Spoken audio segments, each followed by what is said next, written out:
wassalatu wassalamu ala asyrafil anbiya'i wal mursalin wa ala alihi wa sahbihi ajma'in. Allahumma shalli ala sayyidina Muhammad wa ala sayyidina Muhammad. Assalamualaikum warahmatullahi wabarakatuh. Pertama yang kami hormati Bapak Haji Sumardi selaku Ketua MPD Partai Keadilan Sejahtera Kabupaten Indra Giri. Kemudian yang kami hormati Bapak Istizar selaku Ketua DPD PKS Kabupaten Indra Giri, dan Bapak yang kami hormati Bapak Muhammad Dong selaku Ketua Bawaslu Kabupaten Indra Giri, serta jajaran Bawaslu, pimpinan maupun staf yang berkesempatan hadir pada siang hari ini. Dan yang kami hormati Bapak Zulhafendi selaku Alek dari Partai Keadilan Sejahtera Kabupaten Indra, dan juga berkesempatan hadir pada hari ini bidang kaderisasi DPD Partai Keadilan Sejahtera Bapak Pranutin, dan juga ada beberapa anggota yang berkesempatan hadir pada siang hari ini. Pertama-tama marilah senantiasa kita mengucapkan puji syukur kehadirat Allah Subhanahu wa taala. Alhamdulillah pada siang hari ini kita dapat bersama-sama berkumpul di dalam kantor DPD PKS Kabupaten Indra Giri dalam keadaan sehat walafiat. Ini dalam acara ngopi sedap. Ngopi sedap tapi tak ada kopinya. Mudah-mudahan acara kita pada siang hari ini Allah berikan keberkahan dan Allah berikan kelancaran. Amin amin ya rabbal alamin. Kemudian marilah senantiasa kita berselawat kepada baginda Nabi Muhammad sallallahu alaihi wasallam. Allahumma shalli ala sayyidina Muhammad wa ala sayyidina Muhammad. Assalamualaikum warahmatullahi wabarakatuh. Hadirin yang kami hormati,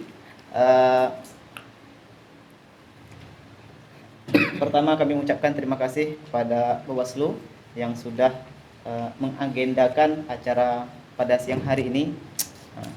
Kemarin sudah kita konfirmasi pada salah satu pengurus ataupun staf di Bawaslu terkait dengan kegiatan hari ini, terkait dengan teknis dan sebagainya. Alhamdulillah kemarin ditetapkan bahwasanya kegiatannya itu di kantor DPD PKS Kabupaten Indra. Baiklah, untuk tidak memperpanjangkan mukadimah, langsung saja pertama sambutan yang akan disampaikan oleh Bapak Istizar selaku Ketua DPD Partai Keadilan Sejahtera Kabupaten Indra Giri. Pada Bapak Istizar, waktu dan tempat kami silakan. Bismillahirrahmanirrahim. Assalamualaikum warahmatullahi wabarakatuh. Waalaikumsalam. Alhamdulillah wa syukurullah. Allahumma shalli ala sayyidina Muhammad wa ala ali Muhammad. Rabbi shrah li sadri wa yassir li amri wa hlul 'uqdatam min lisani yafqahu qawli. Yang sama-sama kita hormati Ketua MPD Syah Sumardi, ini sekaligus memperkenalkan posisinya Pak Imam. Jadi makanya kita ulang sebutnya supaya Pak Imam terbiasa dengan posisi kami di PKS ini.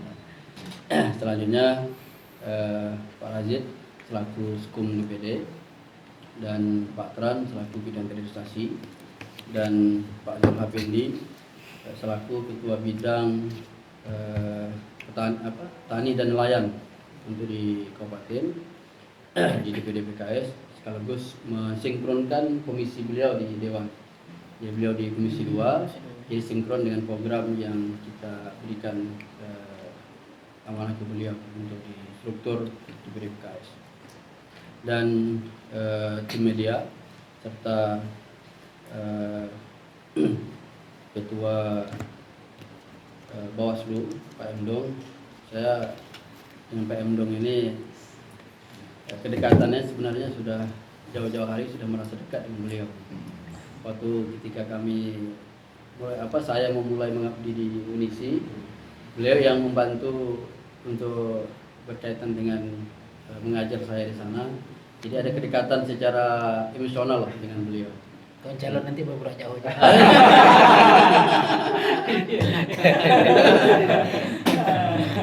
Jadi ini karena ini sejarah bagi saya, jadi nggak mungkin saya lupakan kedekatan itu, sehingga berlanjut beliau di KPU kemarin saya sudah mulai aktif di struktur dan sekarang masih lanjut di struktur dan beliau di KPU. Jadi yang penting kita mengabdi untuk negeri ini Pak, dimanapun posisi kita itu salah satu cara kita untuk mengabdi. Yang kita hormati Pak Kamimi ini sering silaturahminya di media sosial Pak. Jadi walaupun jarang ngopi yang sebenarnya, tapi di media sosial selalu ngopi Pak. Berarti yang waktu ini dibaca orang. Jadi alhamdulillah bisa bertatap muka pada hari ini. Alhamdulillah kita bersyukur kepada Allah SWT telah beri kesehatan dan salawat kepada baginda Rasulullah SAW. Allahumma shalli ala Muhammad wa sallim. Bapak sekalian, tentu yang pertama kami merasa bangga dan bersenang hati atas kehadiran dari Bawaslu. Untuk bulan kemarin kita kedatangan dari KPU ya. Jadi kemarin kita sudah diskusi banyak berkaitan dengan pra pemilu dan sampai ke pemilu dan pasca pemilu. Dan insya Allah pada hari ini kita juga akan nantinya diskusi yang saya pikir cukup penting dan penting saya pikir untuk menjadi pembahasan kita bersama sehingga kami mengoptimalkan yang menjadi pengurus inti di partai ini untuk bisa hadir. Alhamdulillah kita kembali sebagai ketua MPD dan kalau kita ini ada 3 pimpinan sebenarnya, satu lagi ketua namanya Dewan Etik Daerah. Jadi kalau seandainya ada anggota yang bermasalah, maka Pak Amir yang dibuntung itu sebagai memimpin ketika ada anggota yang bermasalah. Karena beliau selaku ketua Dewan Etik Daerah. Jadi ada MPD, ada DPD dan ada DED. Jadi ada 3 unsur. Jadi ketika nantinya memutuskan hal-hal yang strategis, maka kami bertiga ini akan merembuk untuk memutuskan hal yang strategis. Nah, kalau untuk operasional keseharian itu lebih cenderung kepada kami yang di DPD. Karena di DPD itu ada unsur BPH dan ada bidang-bidang yang menjalankan berdasarkan berbagai program. Bapak sekalian, tentu kita merasa berbangga hati dan sangat senang bisa berkomunikasi seperti ini. Memang ketika ada undangan dari Bawaslu, kadang-kadang memang kita belum sempat hadir gitu. Nah, jadi makanya ketika Bawaslu di sini tidak mungkin kita tidak maksimalkan dalam pertemuan ini. Jadi mudah-mudahan dalam pertemuan ini kita bisa diskusi cukup banyak nantinya untuk berkaitan dengan pra pemilu, pemilu dan pasca pemilu.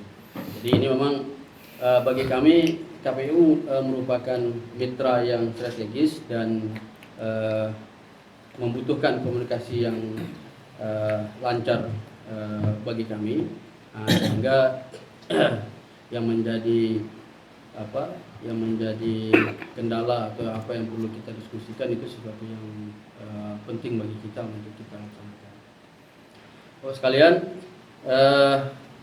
selanjutnya kita juga merasa ini bagian daripada persiapan pemilu. Memang kalau 2 tahun itu bagi kita di partai politik bukan waktu yang lama. Jadi waktunya singkat karena 2003 itu prosesnya sudah mulai meningkat berkaitan dengan keperluan-keperluan dan kebutuhan menyambut pemilu nanti. Oleh karena itu mungkin nanti kita akan diskusi banyak berkaitan dengan yang menjadi bagian daripada pemilu itu. Sebelum saya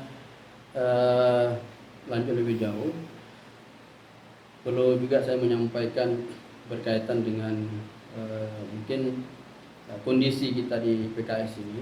Karena bagi kita ketika di pemilu itu jujur adil itu sesuatu yang penting bagi kami Pak. Dan tentu kita sangat merasa senang sekali ketika kita memiliki pemahaman dan konsep yang sama berkaitan dengan memiliki pemilu yang jurdil itu. Karena sebagaimana amanah peraturan juga regulasi yang berkaitan dengan untuk mencapai pemilu yang jurdil itu, sehingga kita menyiapkan salah satu kerja tidak ringan bagi kita itu adalah menyiapkan saksi setiap TPS.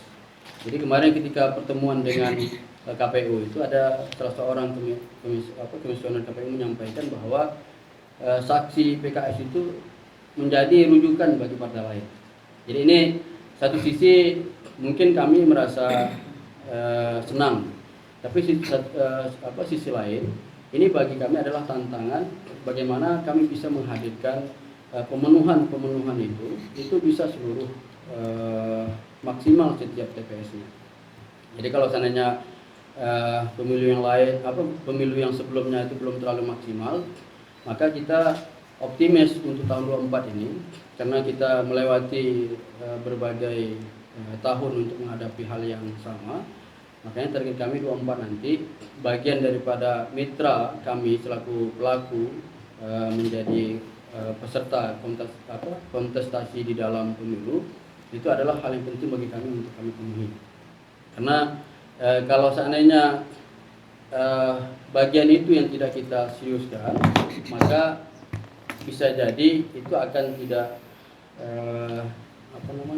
tidak maksimal hasil yang kita harapkan. Jadi karena ini hal yang penting bagi kami, maka hal itu yang akan kami lakukan sebagai bagian daripada persiapan pemilu yang akan datang. Karena bagi kami itu yang kami bangun itu mindsetnya para saksi yang turun ke TPS itu bukan saksi per individu caleg, tetapi saksi per partai politik. Karena itu yang kita bangun kepada para saksi bahwa kita pengennya sportif sehingga seluruh data itu kita dapatkan. Jadi kalau seandainya nanti ke depan masih belum maksimal, ini ada kondisi lapangan yang lain, tetapi kita ikhtiarnya untuk maksimal. Ini bagi kami ini bagian daripada menjaga hubungan mitra yang baik dengan Bawaslu, bahwa kami akan maksimalkan di posisi itu, posisi untuk mengamankan suara untuk masing-masing partai itu tidak mengalami hal yang tidak diinginkan. Nah, jadi ini mungkin itu salah satu bagian yang menjadi penting bagi kami di dalam menjalankan untuk menyukseskan pemilu yang jujur adil tadi. Karena kalau itu kurang dimaksimalkan, maka ini akan menjadi PR kita bersama bagaimana kita mendapatkan pemilu adil dan jujur dan transparan. Jadi mungkin sebagai pengantar itu dulu yang dapat saya sampaikan, Pak Emdung serta Pak Pemimi dan beserta tim yang hadir pada hari ini. Dan saya pikir ini sesuatu yang luar biasa yang bisa kita nantinya bisa berdiskusi dengan banyak berkaitan dengan bisa jadi regulasi yang kami belum pahami dengan baik, kita bisa diskusi, atau hal-hal yang lainnya kita bisa berbagi berkaitan dengan menyambut persiapan pemilu nanti. Demikian yang dapat saya sampaikan. Mudah-mudahan pertemuan kita pada hari ini pertemuan yang luar biasa, pertemuan yang kita sama-sama kita nantikan untuk diskusi hal yang penting di partai dan Bawaslu. Demikian yang dapat saya sampaikan. Assalamualaikum warahmatullahi wabarakatuh. Baik, terima kasih mengucapkan kepada Pak Isrizar selaku Ketua DPD PKS Kabupaten Indragiri Hilir. Selanjutnya kami mintakan pada Pak Muhammad Dong untuk menyampaikan sambutannya. Pada Bapak Oknum 4 kami persilakan. Bismillahirrahmanirrahim. Assalamualaikum warahmatullahi wabarakatuh. Waalaikumsalam warahmatullahi wabarakatuh. Yang terhormat Pak Ketua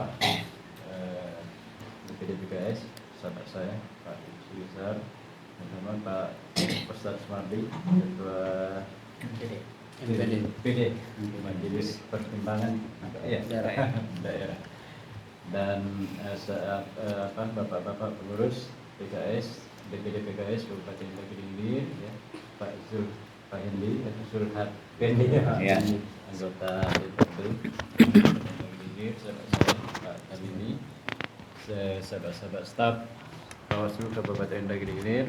Alhamdulillah pada siang hari ini seperti yang sudah kita rencanakan sebelumnya, yang sudah kami komunikasikan sebelumnya, yang mana pada siang hari ini kami dapat bersilaturahmi ya, di kantor DPD PKS Kabupaten Negeri Ilir dalam rangka intinya silaturahmi lah ya, yang utama sekali. Kemudian selawat berisalam kita kirimkan kehadiran Nabi besar Muhammad sallallahu alaihi wasallam. Allahumma shalli ala sayyidina Muhammad wa ala sayyidina Muhammad. Semoga kita senantiasa mendapatkan syafaatnya terutama di akhirat kelak. Amin ya rabbal alamin. Bapak-bapak sekalian, kegiatan hari ini ya seperti baik itu surat yang kami sampaikan, kegiatan ngopi sedap ya. Meskipun kopinya tak ada masalah, tapi bukan itu sebenarnya. Ngopi sedap itu ngobrol politik seputar demokrasi dan pemilu. Ya, ini merupakan salah satu inovasi program dari kami, yang mana kami bersilaturahmi dengan partai politik. Kami gilir satu partai satu bulan. Ya, ini partai ini seri ke-6.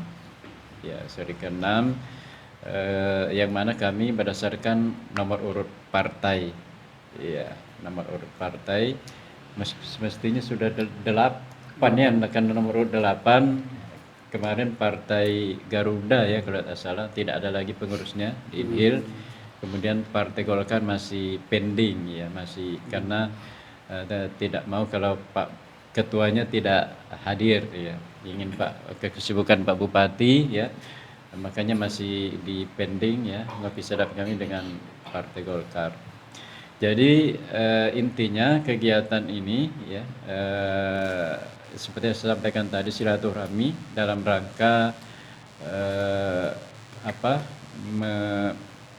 kesiapan partai dan kesiapan Bawaslu ya mengikuti pemilu 2020. Partai mengikuti pemilu 2024 dan Bawaslu melakukan pengawasan pemilu 2024. Meskipun kalau secara umum ya kami sudah banyak hal yang kami lakukan dalam hal persiapan memasuki tahapan pemilu ya. Ada 17 program, inovasi program yang kami lakukan. Itu tidak dilakukan di Bawaslu lain. Ya, bahkan di Indonesia pun mungkin tidak. Ya, banyak hal yang kami lakukan dalam rangka intinya pendidikan politik kepada masyarakat ya. Memberikan pemahaman ke masyarakat terkait dengan pelaksanaan pemilu. Ya, inovasi program termasuk kegiatan hari ini, dan banyak dari 17 itu ya, diantaranya misalnya kami masuk ke ibu-ibu yasinan ya, memberikan pendidikan politik ya. Demikian juga kami ke mahasiswa ya, kami diskusi sekali sebulan dengan mahasiswa.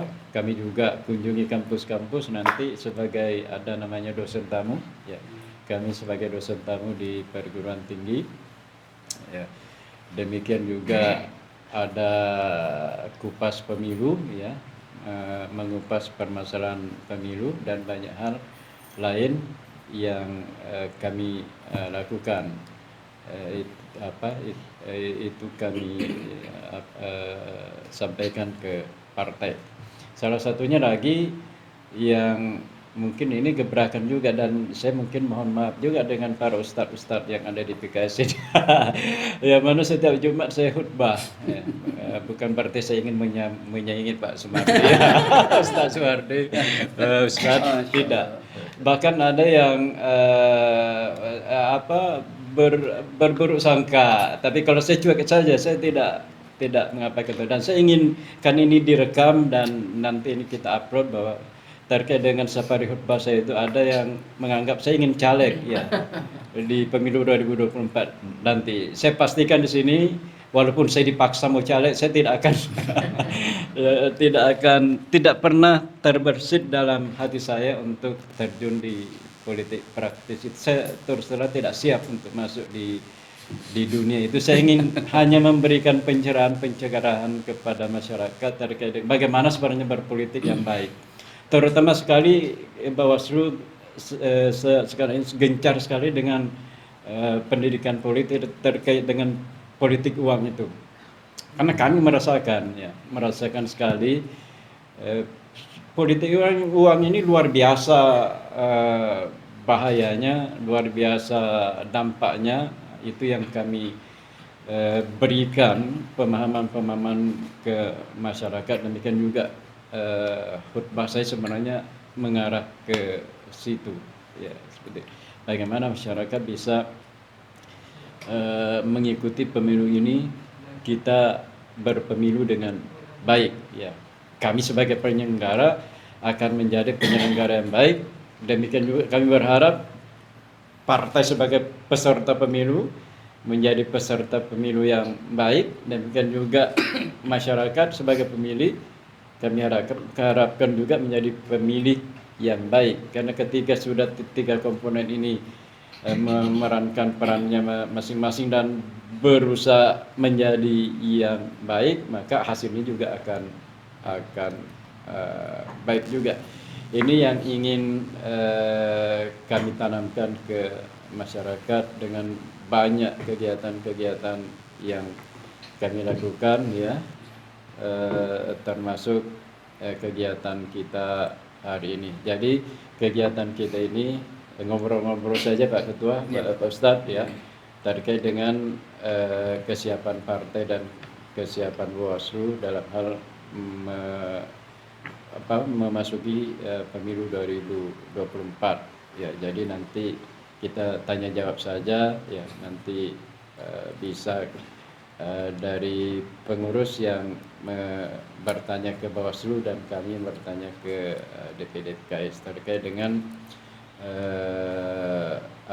kesiapan kita memasuki pemilu 2024. Ya. Itu sebagai sambutan, ya, sebagai sambutan dari saya terkait dengan kegiatan ini. Nanti kita mengalir saja diskusinya terkait dengan hal-hal yang perlu kita gali.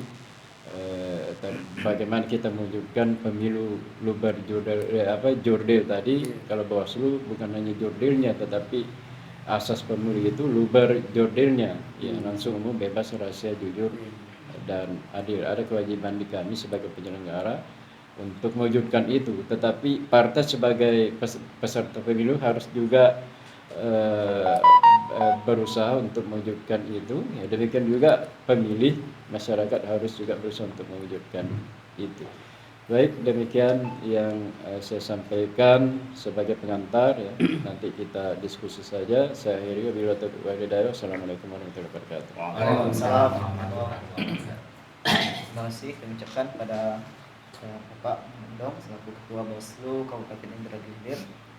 Mungkin selanjutnya kita lebih ke diskusi, ngobrol santai.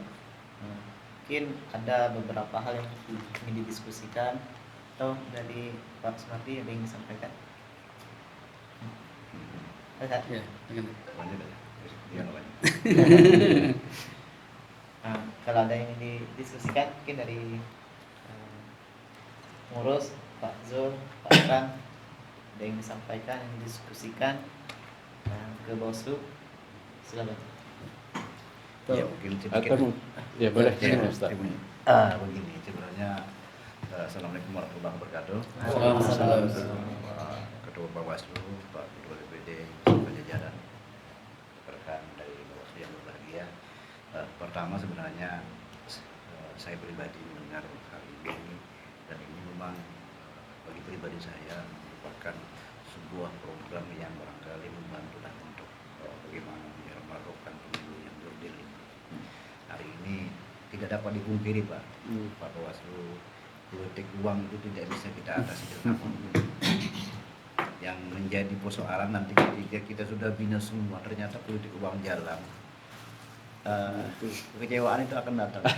Maka hari ini saya pribadi mungkin ya mengucapkan terima kasih banyaklah kepada Bawaslu, karena inilah salah satunya untuk menghantam politik uang juga. Kita barangkali memaafkan, mungkin di partai juga ada program juga bagaimana pembinaan dan lain sebagainya. Ternyata ini juga bagi hamba tantangan kami adalah bagaimana memahamkan orang itu kan tidak semua kami dapat jangkau. Tapi ketika Bawaslu hari ini turun ke lapangan, ini lebih penguatan itu lebih kuat. Ketika kami yang menyampaikan ke mana-mana, masyarakat toh mengatakan bahwa kan PKS juga ikut caleg. Nah ini masalah. Tapi ketika Bawaslu menyampaikan dan program ini, kami mungkin dari partai juga akan menguatkan hal ini, karena sudah disampaikan. Mungkin itu Pak. Mungkin pada kesempatan ini juga kita ingin tahu lah seperti apa nanti mengatasi politik uang ini. Ini dulu yang Mungkin Pak Dam ini ya Silakan. dipertanyakan Ustaz. Assalamualaikum warahmatullahi wabarakatuh. Assalamualaikum. Ketua yang kami hormati, kemudian Pak Ustaz selaku MPD ya, MPD. serta jajaran kepengurusan, pandangan, sahabat-sahabat semua, Bandung. Barangkali mungkin sebelum spesifik ke arah yang masalah yang Pak Ustaz sampaikan, itu kan memang sangat rumit dan kompleks gitu. Ada beberapa catatan penting juga ingin saya sampaikan. Sebenarnya kan agenda Ngopi Sedap ini merupakan satu wadah yang ide dari Pak Ketua, tapi saya sekali ini baru ikut. Wadah menyamakan persepsi silaturahmi.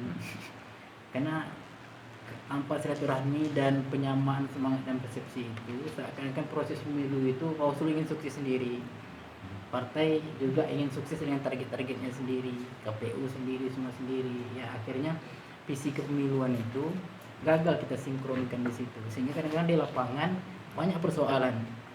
Misal mengurus APK itu kadang lebih banyak persoalan ego dan benci, suka dan tak suka gitu. Nah, gitu kan. Jadi sangat susah. Nah, ketika koordinasi ini kita sinkronkan, maka di lapangan itu mudah dilaksanakan. Buktinya itu memang pola silaturahmi dan menyamakan persepsi ini kita lakukan di pemilu 2019 kemarin. Alhamdulillah. Kan kalau kampanye itu yang kita uruskan pribadi caleg gitu. Yang sangat sulit, tapi alhamdulillah karena beberapa bagian tertentu partai itu punya kendali terhadap caleg, maka persoalan selesai. Walaupun dalam metode kampanye itu sendiri memang banyak persoalan. Di situ memang partai politik memang hilang kendali dan manajemen, karena pola undang-undang dan PKPU kita tentang kampanye itu memang tidak ada pola kampanye pribadi caleg. Akan tetapi di situ pola kampanye difasilitasi oleh partai politik ya, partai politik yang disebut dengan istilah pelaksana kampanye, kemudian petugas kampanye, kemudian ada juga juru kampanye. Inilah pelaksana. Jadi sesungguhnya partai politik yang turun, pengurus partai politik di berbagai level turun di dapil, kemudian memperkenalkan calegnya, menyampaikan visi, misi dan program. Visi dan misi program apa? Visi dan misi program partai politik. Nah, hari ini kan caleg menyampaikan visi dan misi pribadinya sendiri. Nah, saya kira memang di sisi lain semua ya, untuk semua partai politik memang harus melakukan penguatan, karena kita memahami bahwasanya partai politik itu merupakan rumah kader pemimpin bangsa. Di saat momen pemilu, kader-kader itu dihidangkan, lalu masyarakat yang memilih. Nah, kalau begitu artinya di sini sesungguhnya siklus pendidikan politik itu, ketika kepengurusan aktif turun ke bawah menyampaikan ideologi gerakan partainya untuk konteks berbangsa, bernegara dan bermasyarakat, plus memperkenalkan kader-kadernya, maka disitulah ada proses dialog dengan masyarakat. Maka ketika pemilu itu tidak perlu terlalu metode dialog materi kan. Jadi salah satu cara untuk mengurangi tagihan logistik masyarakat, sering-sering berinteraksi, melakukan hubungan emosional ke masyarakat. Saya kira mungkin hari ini PKS sudah melakukan itu gesit. Semoga nanti ada target tertentu tercapai. Itu poin pertama. Kemudian kita juga ya Pak ya mengucapkan terima kasih banyak dulu untuk saksi TPS itu PKS terbanyak se-Inhil. mengirim saksi TPS untuk kita bimtekkan. Mungkin di sesudah PKS itu Gerindra, PKB, ada beberapa partai lain. Kemudian yang lain terkait dengan pendidikan politik. Ya, maka ini kan pendidikan politik ini sebenarnya kan dalam undang-undang partai politik itu juga diamanahkan bahwasanya partai politik juga berkewajiban melakukan pendidikan politik ke masyarakat. Nah, hari ini masyarakat seakan-akan memang tidak bisa membedakan mana politik praktis, mana politik moral. Seakan-akan memang kalau mereka sudah dikenal dalam satu kegiatan, seakan masuk partai ini, masuk partai itu, karena di situ. Jadi kita pun harus mendewasakan karena memang demokrasi itu memang harus adanya pemilu mengharuskan ada pendidikan politik. Karena demokrasi bentuk pemilihan langsung itu akan mendapat hasil yang berkualitas kalau tingkat pemahaman masyarakat itu memadai. Jadi hari ini kita transfer paham ke masyarakat. Pertama, kepedulian mereka, antusias mereka terhadap keharusan mengikuti pemilu. Hari ini mereka merasa politik itu persoalan elit, terlalu tinggi untuk kita bahas, untuk kita pikir, untuk kita kaji, apalagi untuk kita terjun gitu. Nah, padahal hari ini mereka tidak bisa memisahkan diri dari kegiatan politik. Jalan rusak depan rumahnya mereka ngomel gitu. Jadi makanya dalam sosialisasi kami sering menyampaikan, kita jangan ngomel, karena pemimpin dan wakil rakyat itu dipilih atau diproduksi oleh masyarakat. Jadi seperti apa kualitas pemimpin dan wakil, itu kualitas masyarakatnya. Sebaliknya juga, seperti apa kualitas masyarakatnya, begitu juga pemimpinnya. Nah, kalau salah satu cara untuk mendorong percepatan pembangunan itu, rubahlah cara pikir kita. Nah, pemilu itu semuanya murah, cara pikir kita membuat mahal. Maka tolong dikurangi tagihan-tagihan logistik itu kan. Nah, gitu. Nah, terkait dengan politik uang tadi Ustaz. Jadi kalau kita kaji secara teori itu penyebab politik uang itu kan minimnya pendidikan. Kemudian minimnya pendidikan itu nanti efeknya lemahnya kesadaran. Kemudian yang kedua itu persoalan kemiskinan. Nah, bicara kemiskinan ini kan sangat struktural sekali. Artinya ada kaitan dengan aksi pemerintah hari ini dalam mendistribusikan kebijakan untuk masyarakat. Kemudian yang ketiga itu adalah budaya gitu kan. Budaya itu misal, nah masyarakat sekarang dapat, kok kami tidak dapat kan begitu. Dia memandang udah biasa. Nah, maka saya memandang memang salah satu jalan usaha daripada tidak gitu. Ini yang kami bawa sudah lakukan itu. Daripada tidak gitu kalau kan. Daripada tidak ini kita lakukan. Memang itu memberikan pemahaman ke masyarakat tentang bahaya politik uang itu sendiri. Namun memang satu-satu jalan cepat membasmi politik uang itu memang kebijakan dan konsistensi partai politik itu untuk mewujudkan kekuasaan yang halal itu kalau menurut saya. Misalnya kan bagaimana mereka ingin sejenak berpuasa secara kompak untuk tidak bagi-bagi. Karena selemah apapun tingkat pendidikan masyarakat, serendah apapun moral masyarakat, semiskin apapun masyarakat, kalau tidak ada yang ngasih maka tidak ada yang menerima kan gitu. Jadi sesungguhnya yang paling buruk itu yang memberi itu sesungguhnya kan. Nah, yang memberi ini siapa? Yang memberi ini kan memang ya calon-calon orang yang dalam bahasa politik itu adalah orang yang untuk mewujudkan kebaikan gitu lewat kebijakan politiknya. Jadi ada perlawanan nilai di sini sesungguhnya saya lihat antara politik dalam arti untuk membangun kebijakan kemaslahatan masyarakat, lalu cara memperoleh itu. Jadi di sini sesungguhnya. Tapi yang lebih detail lagi, saya sering komunikasi ke caleg-caleg itu, kami maulah tidak ngasih Pak, tapi orang lain ngasih. Nah, itu persoalannya. Di situ masalah kan. Jadi makanya bagaimana lah kita mau memperkuat peran partai politik ini biar punya fungsi kendali terhadap pribadi-pribadi caleg itu sendiri. Disitulah sesungguhnya sangat apa. Jadi makanya lah, segitulah baru kesanggupan kami keliling dengan program lillah itu ya. Program lillah tanpa anggaran yang di Bawaslu, turun seada, semampu dan sebisa. Seperti yang ketua keliling untuk masjid udah berapa titik? 30 30 titik. 30 Jumat. 30 Jumat. 8 bulan. Ya.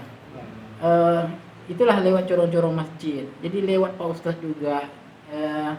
Ini kan saya memahami pendekatan hukum itu presentasi untuk merubah perilaku politik uang itu hanya sedikit gitu. Belum lagi kita pertanyakan sejauh mana kekuatan Bawaslu dalam mencegah itu. Kita hari ini tidak punya kewenangan untuk menangkap, ya kan? Malah prosesnya hanya klarifikasi. Udah masuk di tahap kedua lah, diserahkan ke sentra Gakumdu baru itu bisa gitu. Kemudian di proses klarifikasi itu pun sifatnya undangan kalau orang hadir. Makanya kejadian itu ada, tapi kadang-kadang unsur formil material itu agak susah untuk kita kejar. Jadi makanya memang di regulasi itu fungsi Bawaslu memang sedikit tumpul. Sementara tuntutan masyarakat kuat. Jadi kesimpulan apa? Mencegah politik uang dalam perspektif hukum itu sedikit sekali, minim sekali. Jadi makanya salah satu kita berharap penguatan peran partai politik melakukan pendidikan politik masyarakat.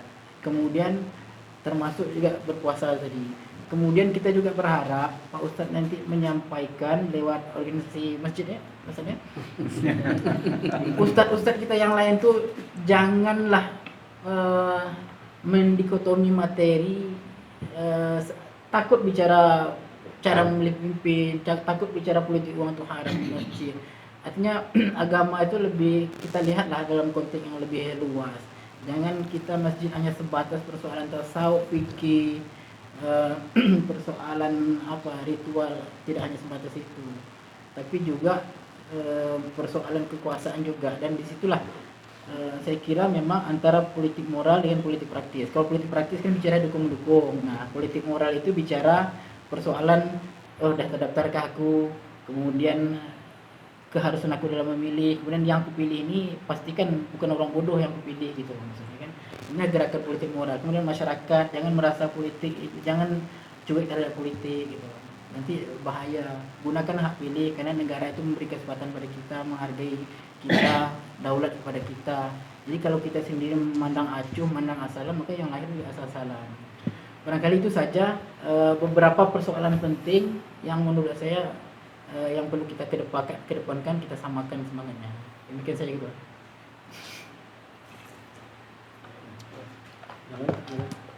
Dari yang lain ada yang disampaikan dari Pak Zul, Pak Pram? Kalau ada yang ingin didiskusikan, ya, memang terkait dengan politik uang nih, itu dia tadi tergantinya, dan juga kembali lagi ke pribadi kan, gitu kan.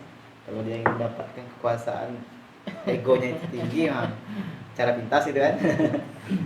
Tapi kalau ya orang yang memahami proses gitu kan, tentu dia akan mempertimbangkan gitu kan, apakah memakai cara yang benar atau gitu, cara yang begitu. Nah, Pak Zul, yang ingin didiskusikan. Assalamualaikum warahmatullahi wabarakatuh. Waalaikumsalam. Yang saya hormati Bapak Ketua Bawaslu Pak Emdong beserta jajaran, yang saya hormati Ketua DPD, jajaran rekan-rekan anggota DPR. Di sini perlu saya sampaikan Pak, berdasarkan pengalaman. Saya sangat setuju apa yang disampaikan Pak Agong tadi atau Pak Tamimi. Memang apa yang disampaikan Pak Tamimi memang betul. Tapi kalau di dalam pelaksanaannya kadang kita Pak jauh berbeda itu kan. Apalagi di hari-harinya itu saya pun pernah mengalami Pak. Kalau saya aja di akhir saya itu aja, saya betul-betul figur, saya andalkan. Saya sampai H-3 itu saya yakin 75% menang. Tapi di hari-harinya meleset Pak. Kalah saya. Dapet 7. Paksa nih Pak. Enggak. Di situ memang saya andalkan figur. Saya masyarakat, alhamdulillah. Tapi ternyata kalah. Ini sebagai apa juga saya sebagai apa namanya? Pengalaman. Jadi kalau saya sangat setuju kalau memang berpolitik itu tidak money politik, ini sangat meringankan bagi kami. Karena apa Pak, saya sendirilah Dapil 7 ini kan satu-satunya yang asli kota daerah saya Pak. Nah, kalau memang mengandalkan figur, alhamdulillah dapat. Tapi kan ini tidak bisa di lapangan saya ini Pak. Ini perlu kita gali berdasarkan pengalaman yang kita lakukan di desa ataupun di kelurahan, berbeda ya Pak. Jadi dengan adanya Pak Bawaslu ke depan sosialisasi seperti ini perlu kita lakukan dengan apalah, dengan melalui khotbah, apalagi nanti mudah-mudahan Pak Emdong nyampai ke apalah, sampai ke dapil saya, kalau bisa saya pun ikut juga. Jadi yang kedua Pak, kebetulan maaf Pak Ketua DPD, kebetulan kami ini kan berubah logo Pak. Logo kami ini kan dulu hitam.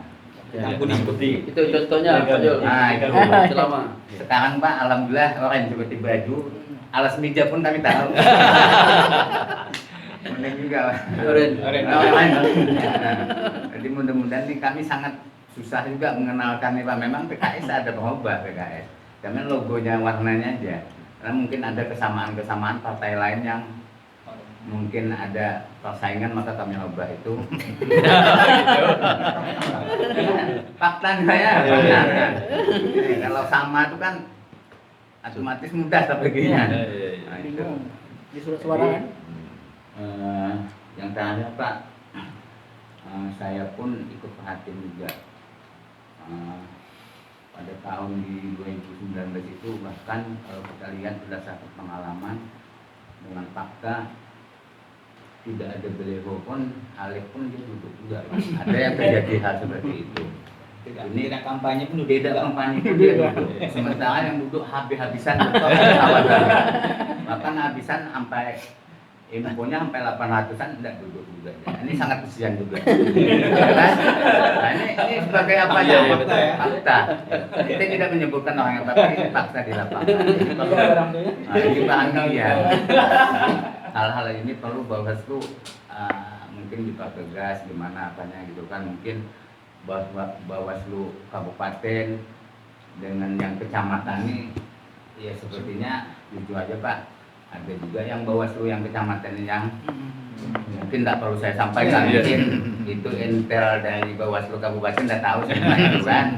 Kalau saya sampaikan nanti bawah lah mungkin tahu dong.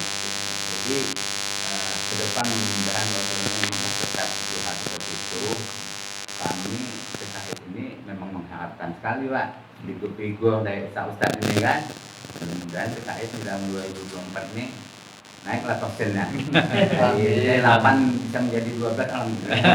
Apalagi ya kabupaten ini dari 3 dapat 5, paling tidak minimalnya 1 fraksi Ustaz. Jadi mudah kita di parlemen itu untuk komunikasinya Ustaz.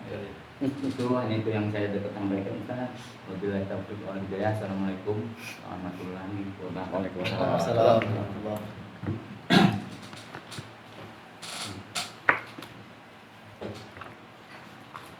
Karena kesian juga mau calik di lapangan gitu kan. Habis-habisan ada. Iya. Kami dapat apa gitu kan? Ayo. Bismillahirrahmanirrahim. Assalamualaikum warahmatullahi Waalaikumsalam. Pak Dom, Pak Bawaslu dan seluruh anggota yang ada pada hari ini yang saya hormati, dan seluruh perangkat DPTD. Kalau kita sebenarnya namanya DPTD, Dewan Pimpinan Tingkat Daerah. Itu ketiga orang tadi. Sebenarnya 9 orang kita. Kalau DPTD itu 9 orang. Namanya Dewan Pimpinan Tingkat Daerah. Tadi sebenarnya udah apa namanya pengalaman semua yang diceritakan. Memang terjadi seperti itu Pak.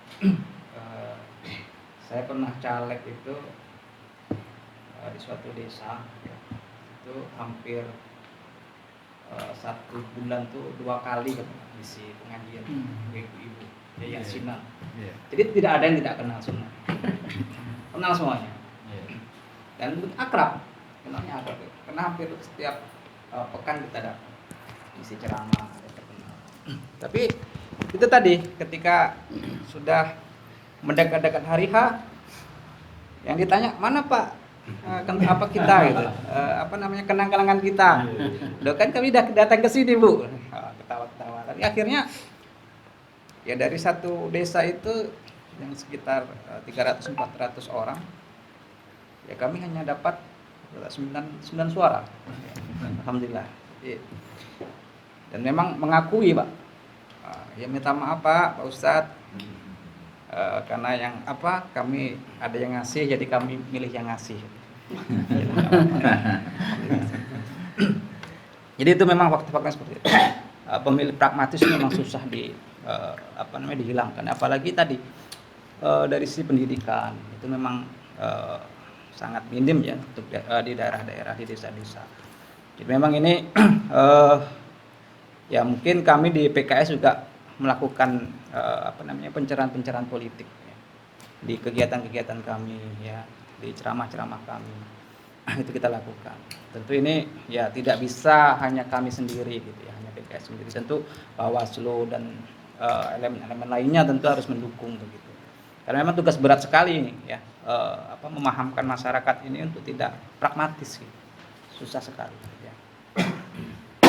Dan ini juga didukung dengan yang tadi, karena ada yang ngasih gitu. Kalau tidak ada yang ngasih juga sebenarnya tak ada yang terima. Ya, jadi seperti itu. Mungkin berikutnya ini masalah isu-isu terbaru nih Pak. Ya, kalau tadi kan banyak pengalaman-pengalaman aja ya. Ini isu-isu terbaru. Misalnya salah satunya yang membuat kita resah sebenarnya tentang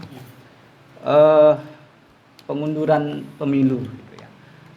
Ada 2 ya, pengunduran pemilu dan 3 periode. Nah, ini sebenarnya kami di PKS ini ya resah gitu dengan adanya isu-isu seperti ini. Ya. Sebenarnya kami ya ingin fokus dengan kerja-kerja kami ya. Jadi kerja kami itu hanya 2 saja Pak, tambah suara dan tambah kursi. Itu aja kerja kami. Jadi dengan adanya isu-isu seperti ini kadang kita terkuras ya, ya pemikiran kita gitu. Kok ada sih seperti ini gitu. Ya, dan diskusi-diskusi kami ya kawan-kawan yang datang ke sini gitu ya, ada juga ya menyikapi misalnya ada di daerah dekat-dekat kita misalnya ada baliho besar ya, secara tersirat kan itu sebenarnya ada implikasi pengangkangan ya Pak. Kalau bahasa Rocky Gerung itu kan pemerkosaan konstitusi gitu kan. Nah, ini ada di sekitar kita gitu. Seolah-olah kita buta semuanya ya, tidak kita ya otak-atik lah sedikit gitu ya, karena memang ini orang nomor 1 begitu. Mestinya kan ini kita seperti apa mengambil sikap gitu ya. Kalau Bawaslu kan tentu ini sudah berjalan proses kampanyenya baru absah gitu kan, itu pun tumpul juga tadi katanya kan, harus digakum dulu gitu di proses, kemudian baru agak panjang prosesnya. Ini ada di sekitar kita gitu. Nah ini mungkin ya isu seperti ini dan sebenarnya banyak lagi isu-isu yang meresahkan masyarakat gitu. Dan ini memang dimunculkan oleh orang-orang tertentu yang mungkin mengambil dari sisi keuntungan pribadi. Mungkin itu Pak, sekedar memberikan wacana lah ya. Saya pikir kalau Bawaslu tahu lah ini kan ya sumber-sumbernya seperti apa. Ya kalau kita menyikapi misalnya ada baliho besar ini seperti apa gitu, tidak beranikah kita menurunkan gitu misalnya. Ya kan, ini kadang ada HRS buat baliho kecil aja sibuk orang menurunkan. Ini jelas-jelas pengangkangan konstitusi gitu. Kita diam-diam saja gitu. Ini kita kayaknya agak terlena ini semuanya dalam masa-masa seperti ini. Mungkin itu saja Pak. Terima kasih. Assalamualaikum warahmatullahi wabarakatuh. Mungkin sedikit apa yang disampaikan baik Pak Fendi maupun apa yang disampaikan tadi terkait dengan fenomena pengalaman kita terkait dengan politik uang itu yang yang memang ya diakui ataupun tidak diakui, yang jelas itu memang marak. Ya. Terkait dengan Bawaslu sudah disampaikan rekan saya tadi, tapi kalau bagi saya dan bagi kami Bawaslu terkait dengan usaha-usaha yang kami lakukan ini, minimal kami berusaha lah dulu kan, berusaha untuk menyadarkan masyarakat terkait dengan bahaya dari politik uang itu. Terkait disampaikan tadi, memang kami terkait dengan ibu-ibu yasinan itu sudah lebih 10 kita turun ya di 17 mungkin sudah 17 desa kelurahan kami turun. Kemarin saya ada juga turun di beberapa. Memang kami menyasar ibu-ibu ini kan, karena yang potensial sekali kan ibu-ibu ya terkait dengan ini. Memang diakui itu bahwa sebenarnya kami sadar Pak bahwa itu tidak benar. Itu salah, ya salah. Kami minta, kami diberi salah. Sebenarnya itu pola yang ada di benak masyarakat kita, dan itu yang ingin kami rubah pelan-pelan dengan memberikan pemahaman itu. Bahkan dia bilang tidak ada rumus menolak rezeki Pak. Sepanjang masih ada yang menerima, yang memberi, kami akan tetap terima. Tapi dengan kami turun ini, makanya partai harus siap juga, karena sudah reaksi sudah banyak juga seperti kami melihat di lapangan. Kalau begini Pak, kalau masih ada yang beri, kami terima aja Pak, tapi tidak akan kami pilih. Ya sudah banyak komitmen yang kami dapatkan seperti itu. Berarti itu pancingan kami berhasil kalau kami melihat kan, ya seperti makanya kami juga ingin komitmen partai ya, seperti disampaikan Pak Tamimi tadi, komitmen partai dengan caleg-calegnya itu ya. Kalau kita bersama-sama melawan ini kan akan lebih dampaknya akan lebih besar ya. Apalagi PKS ini terkenal dengan pengajian dakwah ya, seperti itu, dengan menyisipkan pemahaman-pemahaman yang seperti yang kami sampaikan ke masyarakat itu ya. Mudah-mudahan ya ada hasil yang nyata nanti di pemilu 2024, meskipun tidak besar, tetapi kalau saya bagaimana setiap pemilu ke pemilu itu kualitasnya semakin bagus ya. Politik uang itu kita bisa kita kurangi sedikit demi sedikit ya, sehingga di suatu saat nanti ini bebas dari itu. Meskipun itu mungkin mimpi ya, tetapi bisa saja terjadi. Kalau kehendak Allah kan tidak ada yang bisa menghalangi ya, seperti itu. Makanya kami kerja aja terkait dengan ini ya. Karena kalau itu bisa kita kurangi, bisa kita lawan bersama-sama, positifnya juga ke hasil pemilu kita itu. Bagaimana output pemilu itu bisa lebih baik. Bukan berarti saya mengatakan yang kemarin tidak baik, tidak, tetapi bisa lebih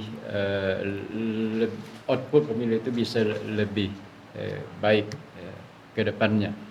Dan sebenarnya yang kalau saya melihat masyarakat kita ini memang boleh dikatakan apatis ya mungkin ya, terkait dengan pemilu itu dianggap seperti hari H itu datang ke TPS memilih, padahal kan proses kita panjang ya. Bagaimana misalnya dia terdaftar apa tidak sebagai di DPT ya, banyak masyarakat kita yang tidak peduli kan ya, sehingga nanti di hari H baru banyak yang protes, banyak yang tidak terdaftar ya, seperti itu. Padahal diberi ruang yang panjang ya, pemutakhiran data pemilu itu. Maka ini yang kami gelorakan, membangkitkan semangat masyarakat kita untuk peduli dengan pelaksanaan pemilu ini. Bagaimana berpemilu dengan baik. Karena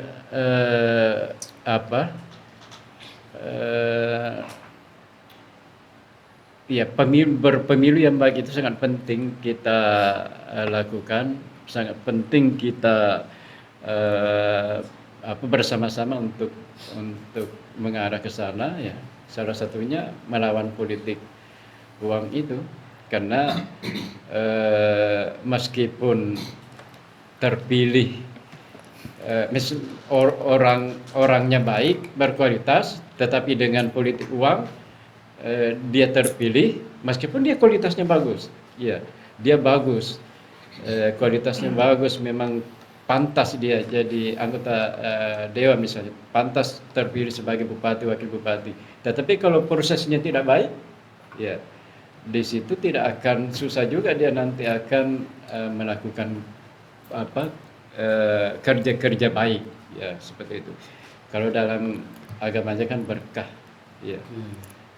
Ketika berkah itu dicabut atau tidak ada, meskipun dia orang baik, berkualitas, duduk di situ, maka susah untuk melakukan kerja-kerja baik, untuk melakukan kegiatan.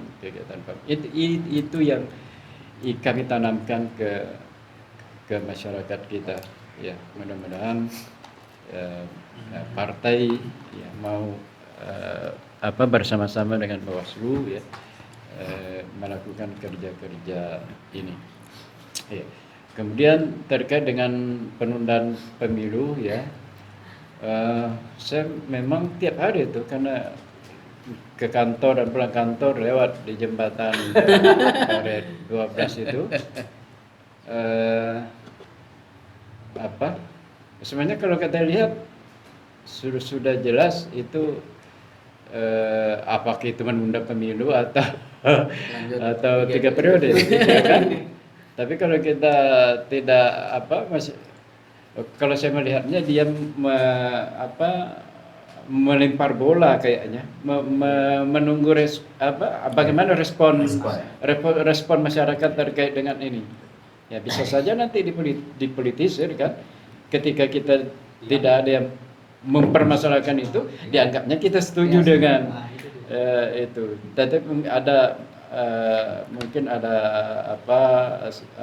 sarana-sarana yang bisa kita apakan.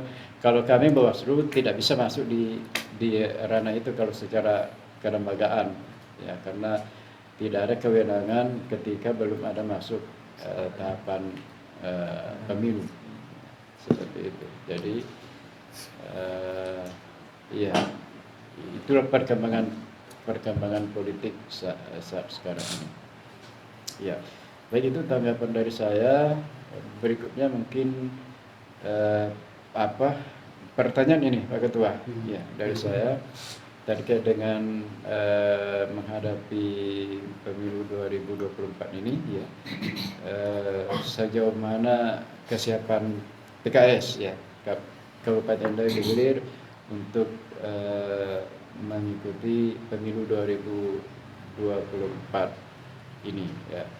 Persiapan yang sudah dilakukan, apalagi Agustus ini kita kan verifikasi pendaftaran partai politik, ya, meskipun partai yang di parlemen itu tidak dipaktual, tetapi kan di verifikasi administratif juga, ya, dokumen-dokumen juga disampaikan di KPU RI, dan kalau PKS mungkin salah satunya bisa juga menjadi adanya semacam partai partai gelora, ya, yang iya, itu bisa saja nanti mempengaruhi keanggotaan. Iya, itu mungkin kalau itu tidak terdeteksi, ya, itu disampaikan oleh Partai Gelora, itu juga disampaikan PKS, itu di dokumen itu maksud saya, ya, dokumen KTA itu Ya. disampaikan ke KPU, nanti itu kan bisa ganda. Betul. Ya, seperti itu.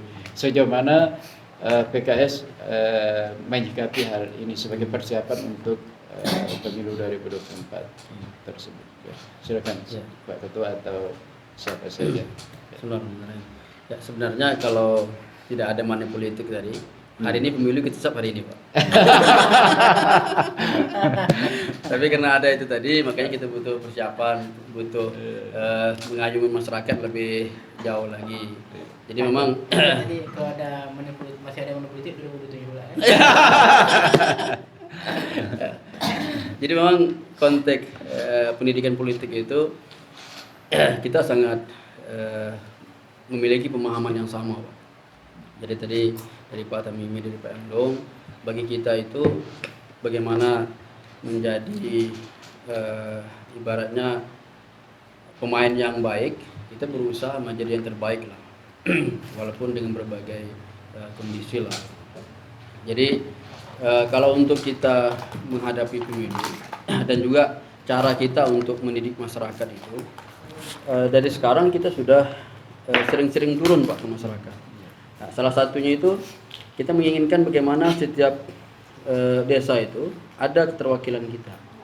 Nah, ketika dia bersedia menjadi bergabung sama PKS, maka kita sampaikan berkaitan dengan pola-pola demokrasi, pola-pola kerja dewan.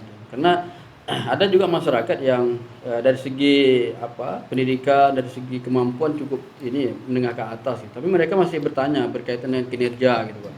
Berkaitan dengan kinerja dewan seperti apa. Ini juga bagian daripada kesempatan kita untuk menjelaskan kepada masyarakat bahwa titik tekannya pendidikan politik tadi itu menjadi sesuatu yang kami lakukan gitu. Sehingga makanya ketika kami turun itu menginginkan bagaimana setiap desa itu ada orang kita yang bersedia untuk bersama-sama untuk berbuat ke masyarakat itu untuk lebih baik ke depan. Karena bagi kami di PKS bahwa dewan itu bukan menjadi tujuan akhir dari sebuah pengabdian. Nah, sehingga bagi kita anggota PKS apapun posisinya, maka dia harus meningkatkan pengabdiannya kepada masyarakat. Dan juga bagian daripada pola-pola kita mendidik masyarakat, ketika para dewan kita memiliki ruang untuk berbuat masyarakat, kita bersama-sama dengan pengurus dan dewan untuk berbuat ke masyarakat itu lebih banyak. Nah, contoh ketika dewan kabupaten mampu untuk berbuat, kita sama-sama untuk berbuat ke masyarakat. Ketika kita kan di provinsi kan belum ada nih Pak, terputus ibaratnya anggaran provinsi untuk kita bawa ke masyarakat. Sekarang dari pusat, alhamdulillah dari pusat ini Pak Sahrul, walaupun beliau bukan asli Inhil, tapi perhatiannya cukup banyak gitu. Nah, sehingga begitu ada program, beliau distribusinya itu melalui dewan, melalui pengurus partai. Nah, sehingga itu sebagai sarana kita untuk bertemu masyarakat bahwa ada penekanan berkaitan dengan pendidikan tadi. Nah, bahwa ini dewan kita Bapak Ibu yang sedang duduk, ini ada program. Nah, kita sampaikan bahwa ini programnya, nanti silakan mereka memanfaatkan. Bagi kami itu ada salah satu sarana untuk mendidik masyarakat bahwa PKS itu serius membantu masyarakat untuk menjadi lebih baik. Makanya semangat kita Pak di tahun 22 ini, sebagaimana di Mukernas dan Rakerwil barusan kita lewati itu semangat seperti apa?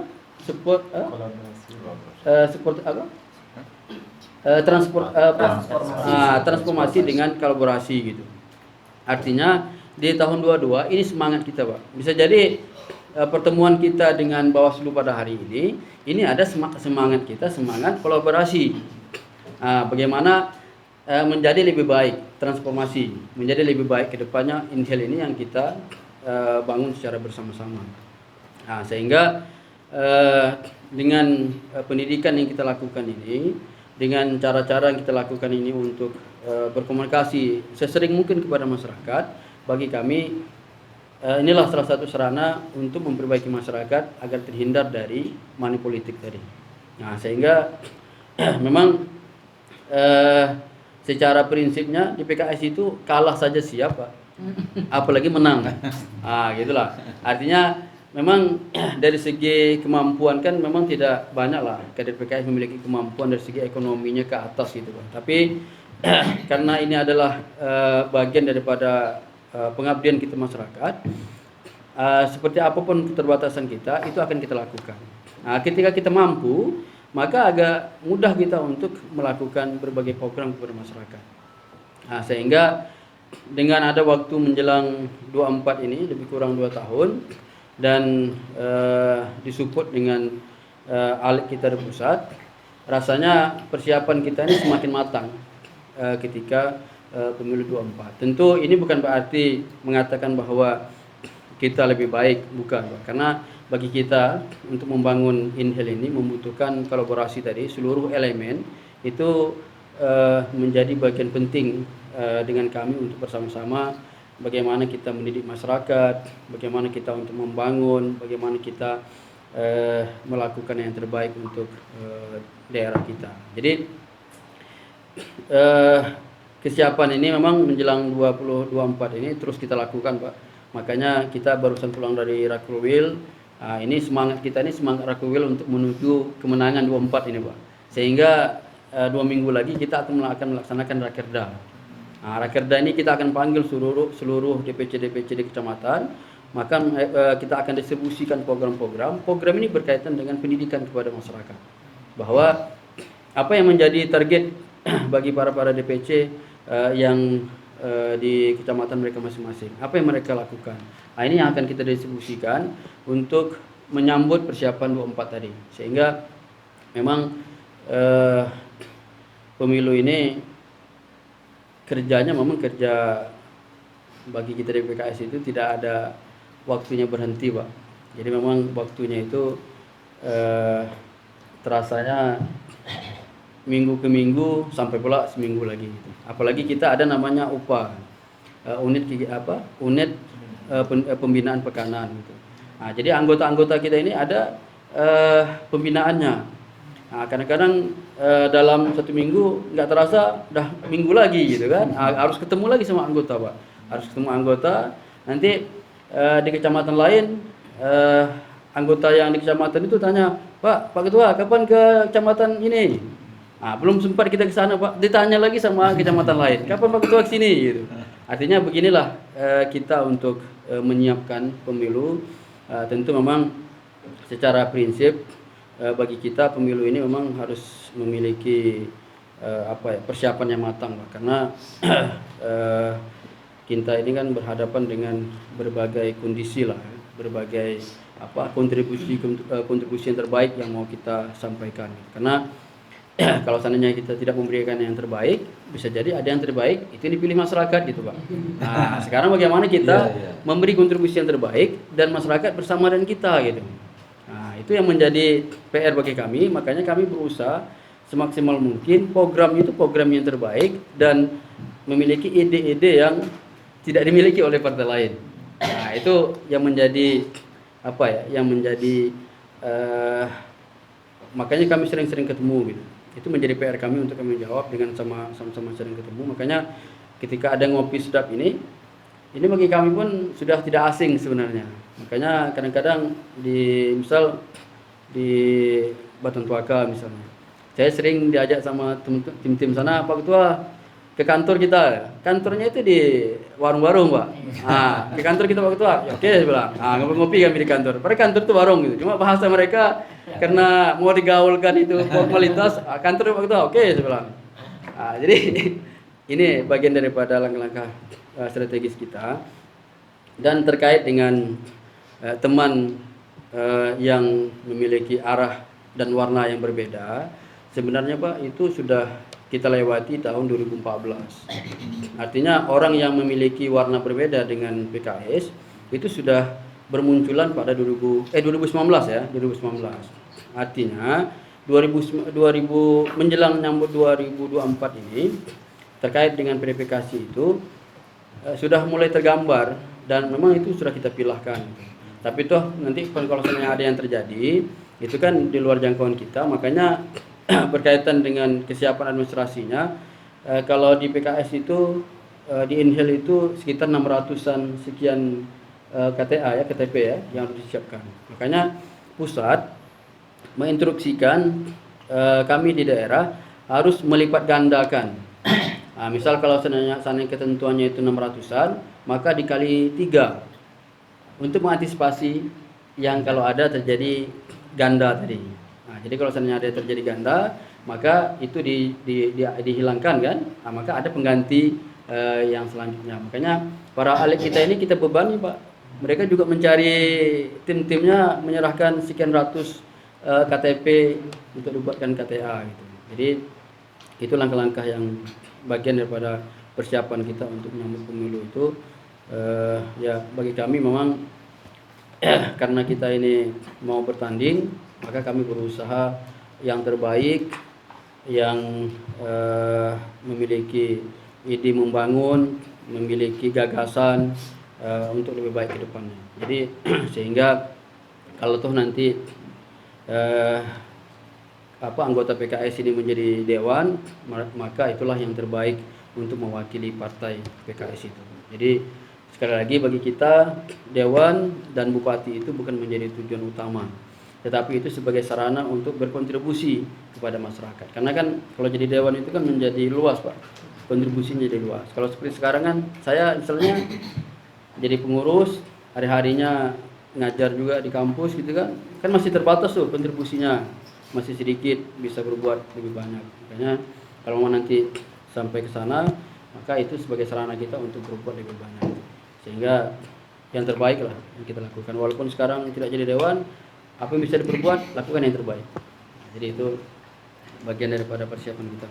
Mungkin yang lain, pengurus yang lain Pak Tran, BK. Jadi kalau berkaitan anggota Pak ini menjadi selalu disorot sama DPP Pak. Berkaitan dengan program-programnya, berkaitan dengan bagaimana nih perkembangannya gitu.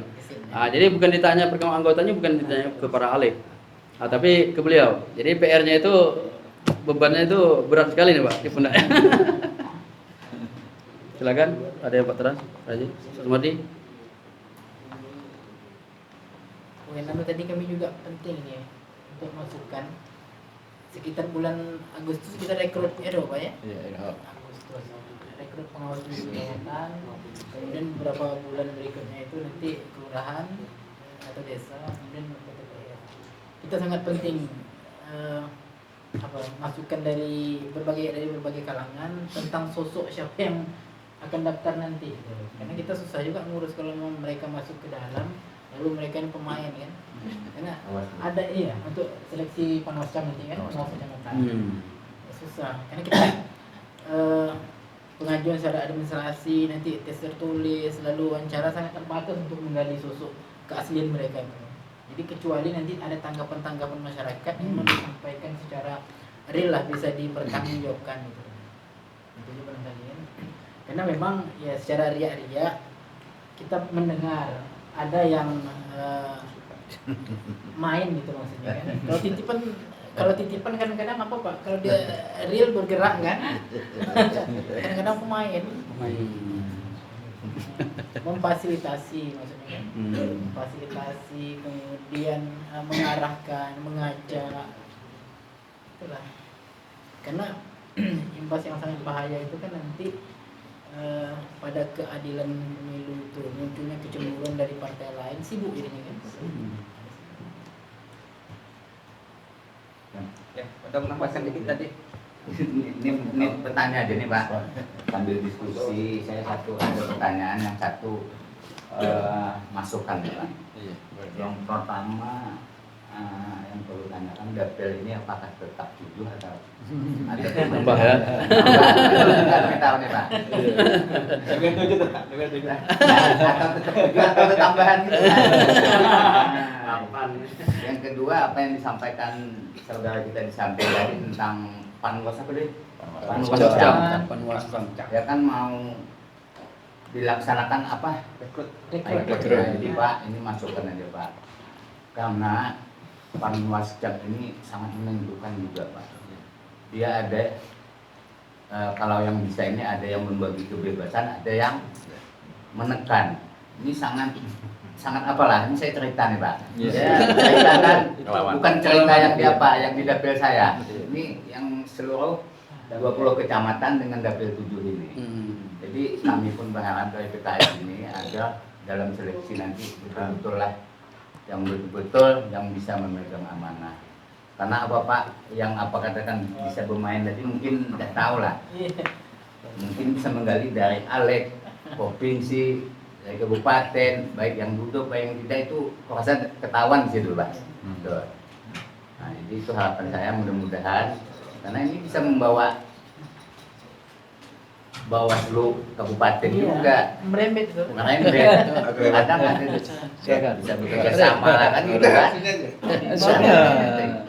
Itu nampak pada sini lah, nampak pada Mudah-mudahan kan nampak lah. Sini Pak Aman. Pak Aman lagi belum apa nih? Apa tuh? Kalau ini banyak pengalamannya nih. Jadi mudah-mudahan lah ke depan Bawaslu yang Panwas kecamatan ini dapat betul-betul yang bisa memegang amanah, jangan salah satu ada yang merugikan gitu kan. Itulah harapan saya. Makasih Pak. Kadang-kadang kami sudah habis tahapan semua itu kadang-kadang baru dapat cerita. Iya. Ya sambil bergurau tadi. Iya, Tapi kita ini mencatat awal. Iya. Iya. Itu bergurau kan. Jadi Pak Ketua, saya Iya, boleh silakan. Masukan juga saya masukkan sedikit. Boleh. Masukan ini memang pengalaman. Iya. Pengalaman yang pernah terjadi ketika 2019 kemarin. Iya, boleh. Pertama Pak, dulu kami dapat apa namanya berkas apa Pak Rahman? C1. C3. C1 yang C1. Yang di kecamatan apa namanya? DA. Oh, D. DA. DA. Itu kami dapat. DAA. Tiga dari Bawaslu kami dapat. Iya. Tapi ketika kami mensandingkan dengan kami tidak bisa. Nah ini mohon masukan juga nih, karena saya pernah ketemu, mohon maaf nih, jika Iya. yang berikut lah mungkin. Saya ketika saya ketemu dengan di sana, mereka itu mengatakan seakan-akan kalau ketika ini dikasih, ini sama dengan pistol yang saya kasihkan menembak gitu. Nah, jadi kita ingin nanti mungkin Bawaslu. Ya, memang kemarin kami dapat Pak. Sandingkan itu kami tidak dapat. Akhirnya apa yang terjadi ya kami ya kekurangan lah 350 suara provinsi itu. Nah ini mungkin Pak kami mohon ya Akses jangan itu ya. sempat terjadi kami kekosongan ini kena kecewa juga Pak 5 tahun Pak. 5 tahun aspirasi provinsi. Oh, selisih provinsi itu ya? Iya. Nah ini mungkin Pak kan ini masukan saja mungkin nanti yang mengolahkan Bawaslu kalau kami kan hanya minta ini. Terima kasih. Yang baru ini kantor Pak, ya. Kalau KPU itu memang agak sulit karena yang dibantah itu mereka kan. Dapil tetapnya. Ya, jadi sebenarnya kuncinya kan di C1 itu Iya, kan. betul. Kan itu yang dari TPS. Iya. Kalau yang rekap di kecamatan itu kan sebenarnya menyumlahkan. Makanya kami selalu menekankan ke partai itu tolong saksi itu benar-benar mengikuti sampai akhir, kan? Apalagi kalau memang tidak ada saksinya di situ kan tentu kalau di aturan di KPU-nya kan kalau tidak ada saksi memang tidak ada kewajiban KPU untuk menyerahkan, dan saksi yang tidak mengikuti sampai akhir juga tidak ada kewajiban menyerahkan. Kecuali ada saksinya mengikuti sampai akhir tidak dikasih, itu bahkan bisa itu pelanggaran administrasi bagi KPU-nya. Makanya ya berdasarkan pengalaman kita lah, ya, sebenarnya kalau kita ingin mengawal ini kuncinya di TPS sebenarnya kan, ya, seperti itu. Ya, kalau ada yang bermain dalam tanda kutip, ya saya rasa bermainnya di TPS itu. Kalau di kecamatan, kabupaten kan menjumlah, ya menjumlah. Bahkan hasil pengawasan kami memang banyak macam-macam itu memang rekap kabupaten kemarin, ya ada yang mindahkan suara lah, itu ketahuan sama kami. Iya. Meskipun dia berelaan dia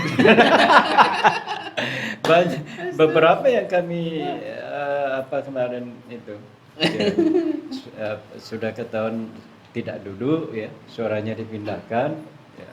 Itu beberapa kami kemarin melakukan pembetulan di ketika rekap di kabupaten ya. Makanya itu yang saya sampaikan tadi ya, kunci kita sebenarnya di TPS ya. Kami juga memang punya saksi ya, di setiap TPS Bawaslu punya saksi ya. Makanya ketika partai tidak dapat minta ke kami ya, kami berusaha untuk memberikan, tapi itu tadi berdasarkan pengalaman juga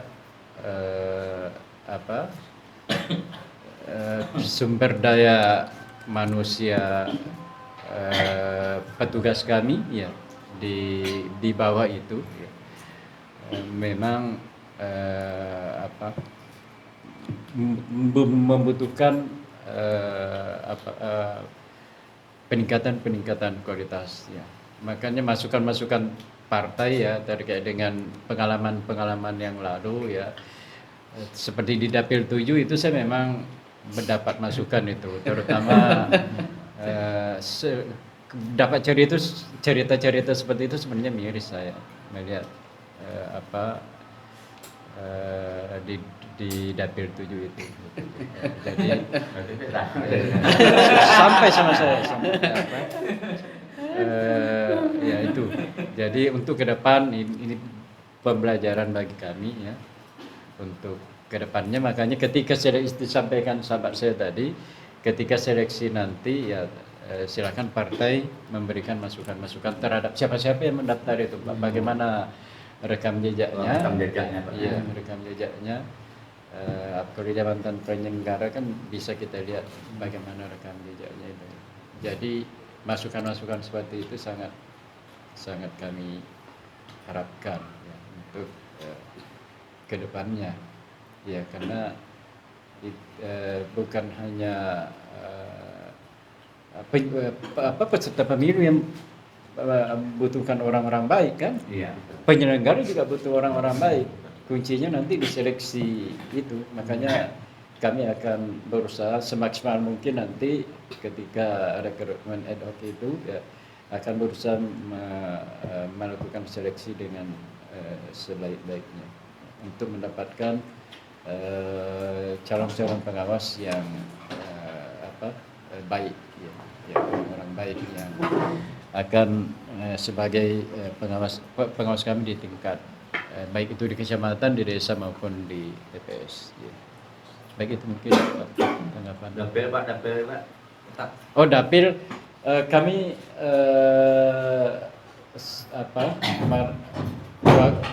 waktu di KPU sebenarnya itu bidang saya ya, penataan dapil itu. Kalau menurut perkiraan saya kayaknya dapil tetap. Kalau perkiraan saya, karena kenapa kemarin di 2019 itu pecah dapil 1 ini, karena di aturan itu kan alokasi kursi itu di dapil kabupaten itu 3 sampai 12. Ya, paling kurang 3, paling banyak 12. Kenapa dapil 1 pecah? Kan hasil hitungan kemarin itu menjadi 13 dan yang berkurang di dapil 5 seingat saya. Perkembangan penduduk di Tembilan ini yang luar biasa ya, seperti itu. Makanya jadi 13, makanya harus pecah. Ya kalau kalau kita melihat berpotensi dapil pecah lagi 6 mungkin, tetapi kalau ini perkiraan saya mungkin tidak. Ya, karena itu tadi 3 sampai 12 bertambah pun jumlah penduduk di sana paling tambah 1 kursi kan baru 11. Ya, belum bisa pecah. Dia baru bisa pecah ketika di atas 12 jadi 13. Jadi kalau perkiraan saya dapil kemungkinan tetap 7 seperti itu.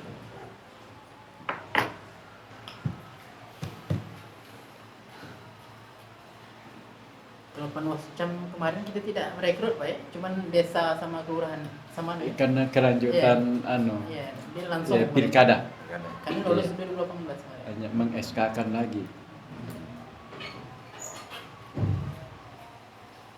Silakan Pak Rahman. Ada banyak pengalaman ini. Tanggapannya itu.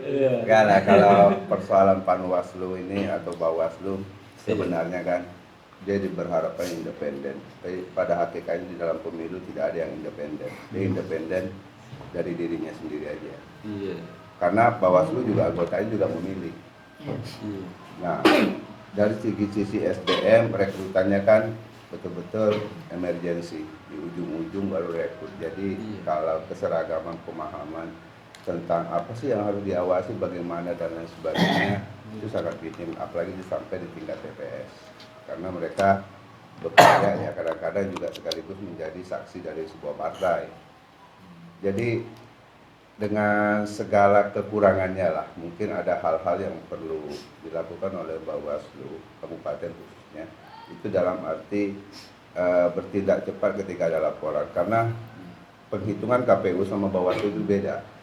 Ketika Bawaslu membuat eksekusi, KPU juga punya batas waktu untuk mengeksekusi. Sementara yang mengambil eksekusi itu kan KPU.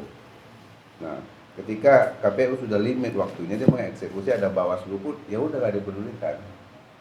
Nah, berapa banyak kejadian yang seharusnya entah itu pelanggaran administratif bahkan mungkin pidana yang selama ini nggak diperhatikan oleh KPU karena limit waktu itu ada. Nah, Kadaluarsa. ya kadaluarsa sudah dianggap kadaluarsa. Sehingga kita jangan heran kalau di beberapa kasus pilkada justru yang menggugurkan seorang calon itu justru cuma kasus pidana di luar yang dilakukan oleh Bawaslu sendiri. Misalnya ada pelantikan bupati di penjara setelah dilantik baru dipecat karena ada kasus hukum lain di luar itu, misalnya kasus KPK. Ini bukti bahwa kelemahan kita selama ini di Bawaslu khususnya adalah di tingkat eksekusi. Tidak linear dia dengan KPU, waktunya itu loh. Apalagi dengan rentang kendali kita seperti di Inhil ini yang medannya luar biasa. Karena pelanggaran administrasi itu kan ribet mau diurus.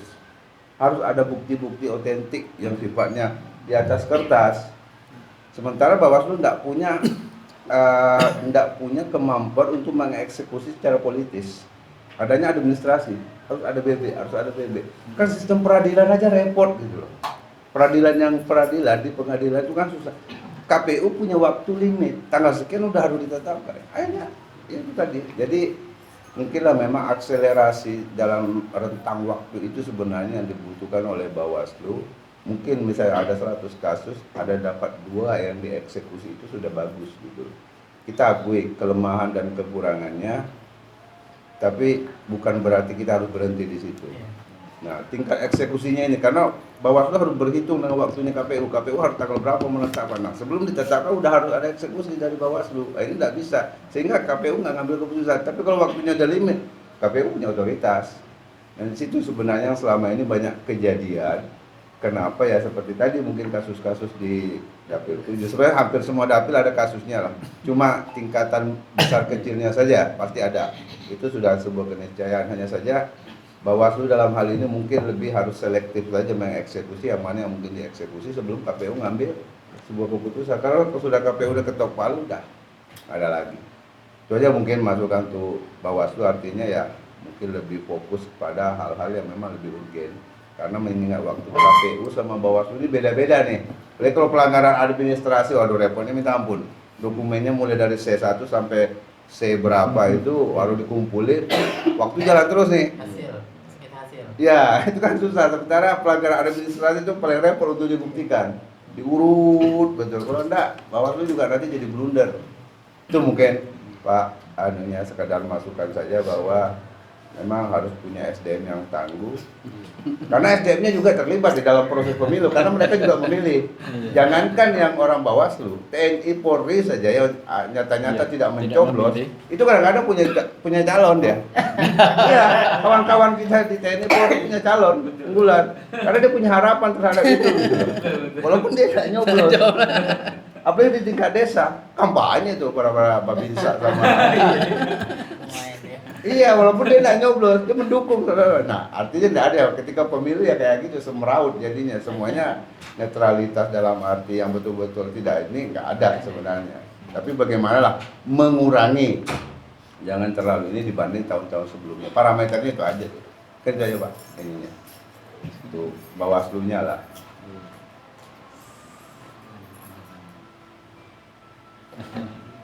Kalau untuk apa? Itu kan sengketa hasil sebenarnya. Iya. Ya, sengketa hasil itu memang kalau dalam koridor itu kan memang peserta pemilu, namanya partai politik, Bawaslu, kemudian KPU, orang ini harus punya basis data masing-masing. Itu sebenarnya kan mandiri. Karena kan Bawaslu punya keterangan tersendiri, KPU punya keterangan tersendiri, termasuk partai politik punya keterangan sendiri. Jadi makanya ketika ada masalah angka perhitungan segala macam, ketika PKS mau minta ke Bawaslu itu sebenarnya inisiatif untuk transparansi aja sebenarnya tuh. Iya. Secara apa memang tak boleh juga dikasih. Takut tabrakan nanti data sama gitu. Kita kan tabrakan di pengadilan gitu sebenarnya. Betul. Kita menyampaikan realitas hasil pengawasan kita. KPU menyampaikan realitas hasil proses perhitungan mereka. Iya. Partai politik menyampaikan fakta-fakta, dugaan-dugaan di situ. Iya, Kan? betul. Nah, di situlah makanya tuh. Makanya sumber data itu memang masing-masing satu objek hasil gitu. Nah, di situ. Jadi makanya untuk kasus PKS kemarin itu memang betul-betul untuk anak kita lah. Ya tak mungkin pula nanti kan mengajukan apa tanpa data karena C1 tak lengkap. Iya. Tapi kemarin sama Baharudin itu kan sama-sama kemarin dihitung. Setelah dihitung ternyata memang itu rata-rata salah jumlah itu Pak. Salah jumlah. Oh ternyata memang tidak signifikan. Jadi kalaupun diajukan nanti juga akan susah untuk lulus. Nah, itu kemarin sama Baharudin kan. Tapi kalau untuk pelanggaran administrasi seperti keteledoran, kealpaan, penyelenggara pemilu di tingkat PPS, PPK itu sebenarnya banyak. Tapi kadang-kadang memang proses penyelesaian itu lebih banyak koordinasi. Nah, koordinasi ada ya kekurangan surat suara dan sebagainya, ada kesalahan teknis segala macam.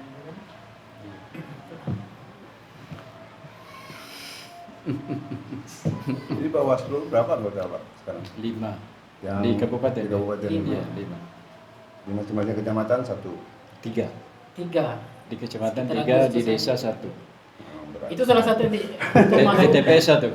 butuh masukan dan memang kalau untuk yang Memang berat. pembentukan kecamatan itu. Jangan sampai kami salah rekrut. Iya. Masukan ya. Memang berat. Kapan nama gitu? Hah? Agustus lah. Sekitar Karena Agustus. repotnya Paling gini cepat. kan, Bawaslu itu di akhir-akhir, akhirnya Pak Camat aja nunjuk, Pak Camat pasti Iya. nunjuk anak buah dia. Tapi sekarang Cadangannya beda-beda. Iya. Sebelumnya maunya ada sekarang tak bisa lagi pengumuman. kan? Iya. Sekarang tak bisa lagi. Pengumuman nah. Pengumuman Nah, Terbuka gitu. terbuka. terbuka. Agak 2-3 bulan kan udah ada pengumuman terbuka. Jadi camat itu tak bisa merekom lagi sejak seleksi di tahun 2019 Udah berdekat dengan camat. Iya. apa 2013 18 apa 14. Kalau dulu kan sampai surat di kantor camat. Iya, Tidak tidak ada kita kan yang tak ada kan. Kemudian tuh pengumuman tuh hanya ditempel di kantor camat, Iya. tidak disosialisasikan. Jadi Kadang- camat punya inisiatif. Itulah orang yang daftar tuh. Iya, iya. Suruh-suruhan camat tuh. 2-3 hari hilang pengumuman dong. Betul dong. Iya. gitu ya. Apa berarti nanti terbuka Pak ya? Melalui media Terbuka, media terbuka ya. ya. Kita gencarkan nanti. Iya. melalui Iya. media. Saya waktu Mandah itu 3 kade saya berdebat itu. Dia pengen merekom orang dia kan. Tapi saya bilang Tapi kalau saya lah prinsipnya bagaimana meminimalisir pelanggaran satu. Sekarang saya mau nanya,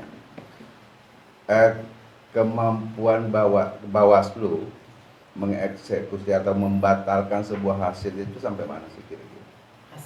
Hasil. Nah, kita bicara hasil yang diketok palu oleh KPU dan Bawaslu bisa membatalkan. Sejauh apa kemampuan Bawaslu di sini? Sebenarnya. kalau dalam sistem keadilan pemilu itu, Iya. kalau sudah masuk ranah hasil itu Mahkamah Konstitusi. Oke. Kalau ranah proses itu ranah Bawaslu. Maka ada sengketa hasil, ada sengketa proses. Oke. Nah itu. Jadi ketika sudah disahkan oleh KPU itu sudah masuk ranah hasil tuh. Nah, ada beberapa kasus di beberapa kabupaten kota, misal di Lampung, misalkan Lampung. Di Lampung itu incumbent dari PDI udah disahkan KPU, ditetapkan oleh KPU menang. Lalu sangat bersamaan dilapor oleh yang kalah dengan kasus TSM, pelanggaran administrasi TSM, sistematis masif ya. Nah, jadi setelah disidang oleh Bawaslu, ternyata pelanggaran itu kalau dalam peraturan itu kan harus 50% tambah 1 kan, nah, baru dimasuk dalam kategori signifikan. Jadi batal, batal di situ. Nah ternyata setelah batal, hasil pembatalan SK KPU itu diajukan lagi ke Mahkamah Agung. Ternyata dipulihkan lagi, tetap juga menang gitu. Jadi setelah dianalisa oleh pakar-pakar, ternyata keputusan Bawaslu juga salah gitu. Jadi Bawaslu tidak, kesalahan Bawaslu itu di sifat putusannya itu adalah membatalkan SK KPU. Seharusnya batasan putusan Bawaslu membatalkan kepesertaan mereka dari SK KPU. Nah itu ranah proses kalau SK mereka, status mereka kan. Nah kalau hasil itu ranah itu. Nah kenapa Bawaslu tidak bisa menolak dari laporan permohonan itu? Karena dalam peraturan Bawaslu dan undang-undang itu tidak memberi batasan waktu. Kalau Bawaslu itu tidak boleh lagi menerima kalau hasil sudah ditetapkan, tidak boleh menerima laporan pelanggaran administrasi. Kalau ditolak, ini bisa lapor ke DKPP. Jadi salah satu terima saja, proses saja. Di putusan ini nanti harus hati-hati Bawaslu. Kalau yang kasus Lampung itu dia udah masuk ranah hasil, membatalkan hasil. Bawaslu punya hak untuk menggugat. Bawaslu menggugat dia. Hanya peserta. Menggugat. Tidak, hanya peserta pemilu. Ya, peserta pemilu. Itu yang susah. Artinya kewenangan Bawaslu memang selama ini jadi apa? Itu semacam kalau apa namanya ya? Gimana ya? Posisi Bawaslu itu sebenarnya banci kalau mau dipikir. Iya, posisinya banci. Karena seharusnya Bawaslu punya otoritas, menurut saya nih, itu otoritas membacakan sebuah hasil. Karena disitulah fungsinya kelihatan. Kalau ini kan semacam pengiring KPU saja. Nah, kalau dipikir membatalkan calon bisa, itu di pelanggaran ya sengketa proses. Calon yang tidak misal melanggar prosedur tata cara dan administrasi kan. Itu di sengketa proses. Misal kan nanti di proses pencalonan calon DCS kan. Iya, ada calon sementara. Ternyata ada cacat administrasi. Masuk ada salah satu dari bakal calon dari Direktur BUMN lah misalnya mengajukan ke Bawaslu, itu masuk sengketa proses itu. Jadi mekanisme itu apa tuh? Dia sudah dipilah itu, kalau hasil Bawaslu tidak boleh. Nah, itu. Tapi kalau proses itu yang jadi masalah. Karena selama ini partai politik benar-benar berjuang sendiri ketika persoalan hasil. Sementara Bawaslu seharusnya yang menjadi pengawas mulai dari titik A sampai titik Z-nya ini menjadi partnernya partai politik yang melakukan gugatan saat itu. Karena itu yang biasanya ribut itu pasti di hasil. Kalau di proses biasanya kalau di hasil itu sebenarnya Bawaslu itu hanya memberi keterangan hasil pengawasan untuk pertimbangan Mahkamah Konstitusi. Jadi kalau posisi Bawaslu itu misal adalah ruang dia sebagai penggugat segala macam, artinya dia sudah melanggar netralitas. Karena masuk ranah gugatan itu persoalan menang kalah. Dan masuk persoalan ada yang menangkan, ada yang kalah. Masa Bawaslu tidak puas dengan hasil itu? Tidak. Kalau di sistem peradilan Indonesia, ketika di tingkat peradilan itu Kejaksaan Agung itu bisa melakukan banding. Kan sering Jaksa Agung melakukan banding ketika hasil yang diputuskan oleh di pengadilan tidak sesuai dengan keinginan misalnya Kejaksaan Agung gitu. Kan dia melakukan banding bahwa ini hukumannya tidak sesuai. Nah, maksud kita proses itu yang ada di Bawaslu ini yang tak pernah diberikan Jadi otoritas. kalau ranah hasil Bang ya. Sebenarnya gitu. Kalau ranah hasil itu hanya setingkat Mahkamah Konstitusi. Setelah itu tak ada lagi upaya hukum. Ya. Kalau pidana nanti kan ke pengadilan negeri, nanti banding. Betul. Nah, itu kan. Kalau pelanggaran administrasi nanti putusan Bawaslu ya atas pelanggaran administrasi itu nanti partai tidak puas itu lanjut ke Mahkamah Agung. Nah, di situ sampai Mahkamah Agung nanti dah final kan. Kalau pelanggaran sengketa proses itu nanti disidang oleh Bawaslu, keluar putusan, tidak puas partai politik atas putusan itu nanti ke PT UN. Iya, betul. Jadi itulah siklus apa? Ya. Masing-masing kasus itu ada ruang pengadilan tersendiri. Samping ruang tadi masalah waktu yang kadang-kadang Bawaslu kalah sama KPU. Kalau waktu itu kita tidak pernah bertanding waktu dengan KPU, tapi rata-rata peserta pemilu dengan Bawaslu bertanding soal waktu. Misalnya ketika abang tidak puas dengan hasil keputusan KPU, Iya. abang tidak boleh lewat dari 3 hari untuk. Kan? Nah di situ. Kalau ke Guntung aja nginap sama kapan ngumpulkan? Logis nggak tuh? Itu juga logis sebenarnya. Kalau untuk administrasi kan. Sengketa hasil berapa lama tuh? Ngumpulkan satu kecamatan itu berapa hari? Jadi Pak, ya? Seru-seru nih. Jadi kan memang ya untuk peraturan KPU, peraturan Bawaslu betul ya mau bilang tuh. Jadi memang seakan-akan memang untuk versi Pulau Jawa Iya. Kalau ke Blengkong bisa 3 hari. Versi Pulau Jawa betul. Iya. Buat aturan kan seperti itu. Kalau kita susah, cuma 3 hari.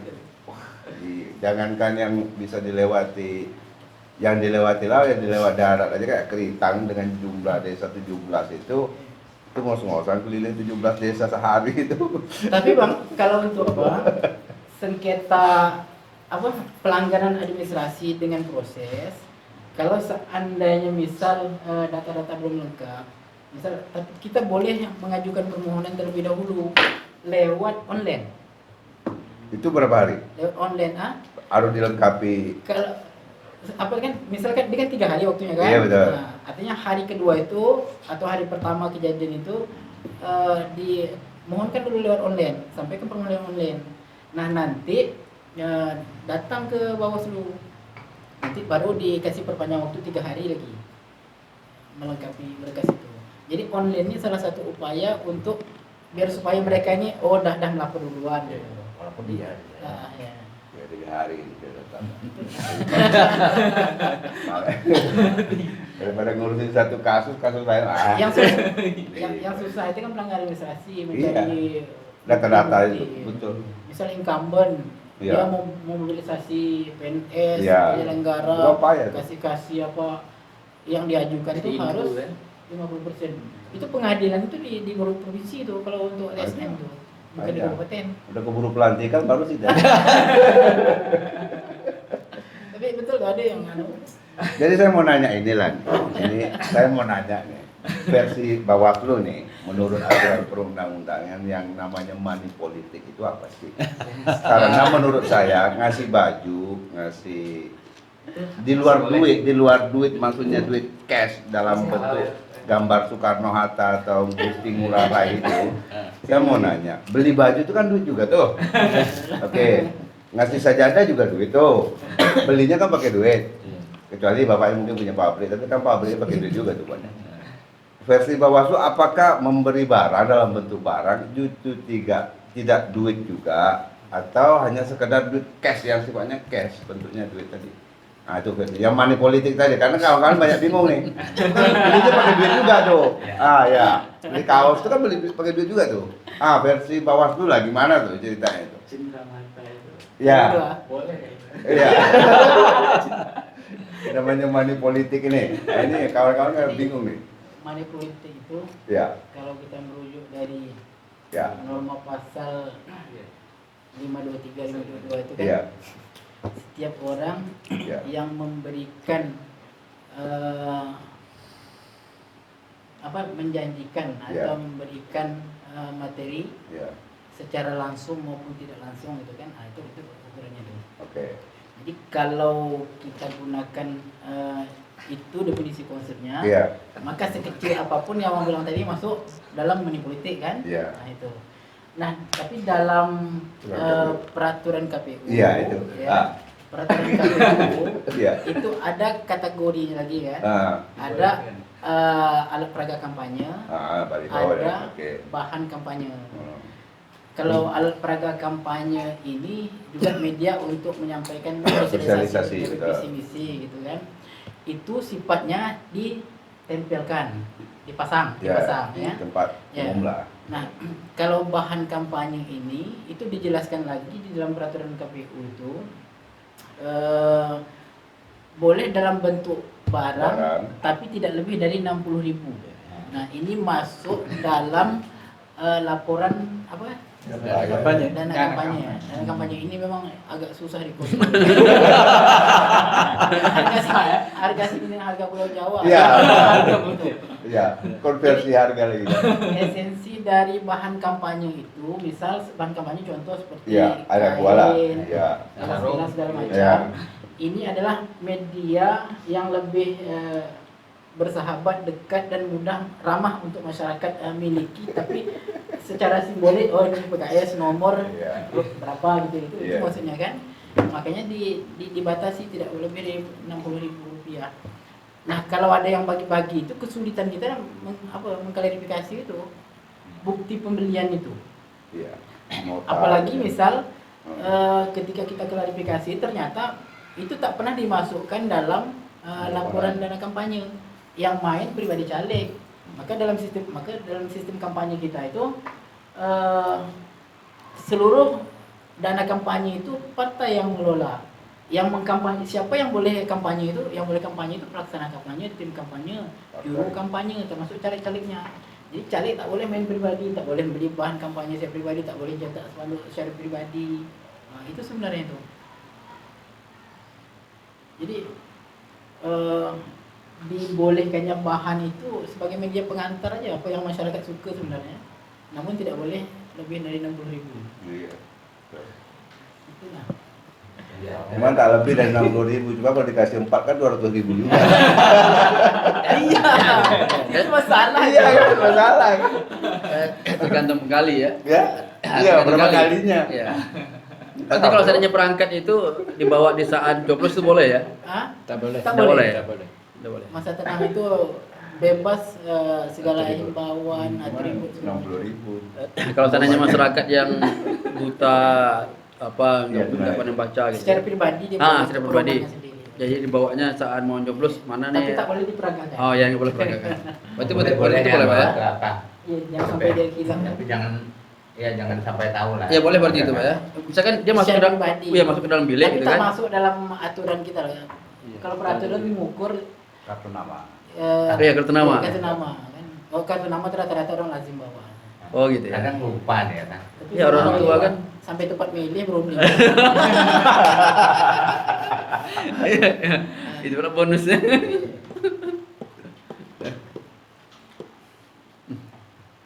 Nggak bisa ditangkap. Itu tidak boleh tapi boleh gitulah. Tapi ada juga yang dipoto tuh, Pak. Alasan apa tuh? Coblos. Alasan coblos lupa nanti takut lupa katanya. Iya, orang tua tuh. Lupa. Itu senjata juga. Bang Alex. Enggak, jadi intinya gini lah, kaidahnya jelas. Ya. Kayak gitu kan nggak diatur oleh Bawaslu. Di dalam bilik itu kan sifatnya udah rahasia. Rahasia. Ketika sudah masuk bilik, dia sifatnya udah privasi. Dia mau ngapain pun di dalam itu nggak boleh Mau diganggu. foto kan? Nggak boleh diganggu. Kecuali dia minta ditemani misalnya sama Hansip atau apa, itu hak dia. Itu karena betul-betul hak itu, Iya. penggunaan hak.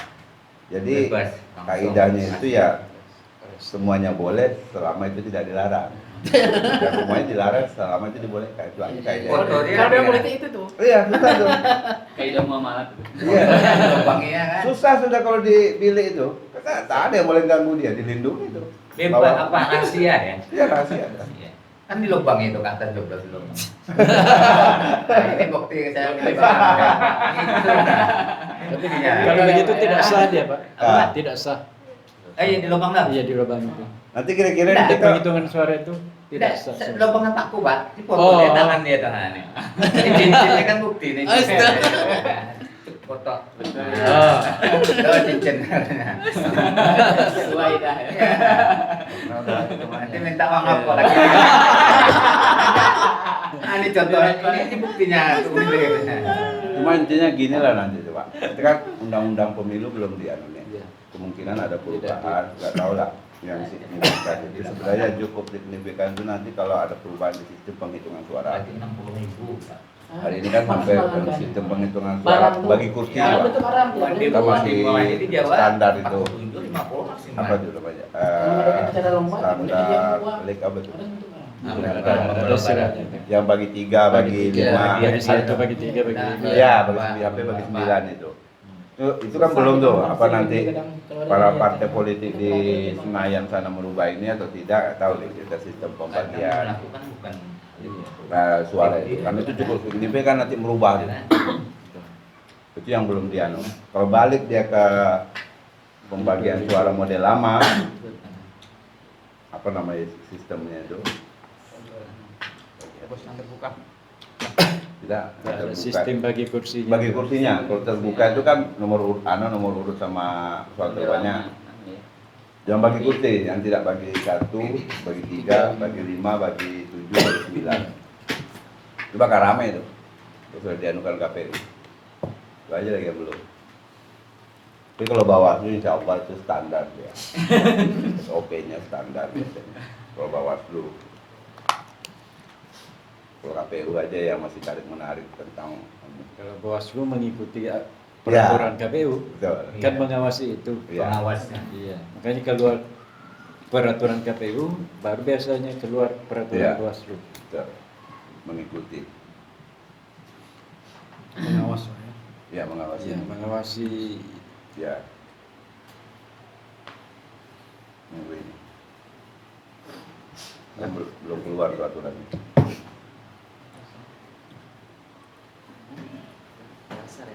Ya, mungkin. Ya. Salah juga boleh. Dasar ya? Wah, enak terasa lah. Mungkin sekian Ya, luar biasa pertemuan kita pada hari ini.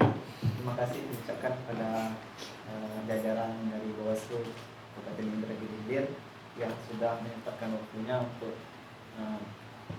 hadir pada hari ini di Sekretariat DPD PKS Unhil. Mudah-mudahan untuk kedepannya bisa kita sinergikan terkait dengan persiapan dan pada masa pemilu 2024 nanti. Jadi kalau ada apa informasi mungkin bisa saja gitu kan ke kami ke PKS, insyaallah dari PKS siap untuk bermitra gitu dengan Bawaslu. Mungkin sekian pertemuan kita pada hari ini. Mohon maaf kalau jamuannya apa seadanya gitu ya. Dan tidak ada kopi ya. Dan tidak ada kopinya. Kopi dan kopi. Mohon maaf kami sebesar-besarnya pada pihak Bawaslu. Sekali lagi kami ucapkan terima kasih. Mari kita akhiri pertemuan kita pada siang hari ini dengan mengucapkan alhamdulillah. Alhamdulillah.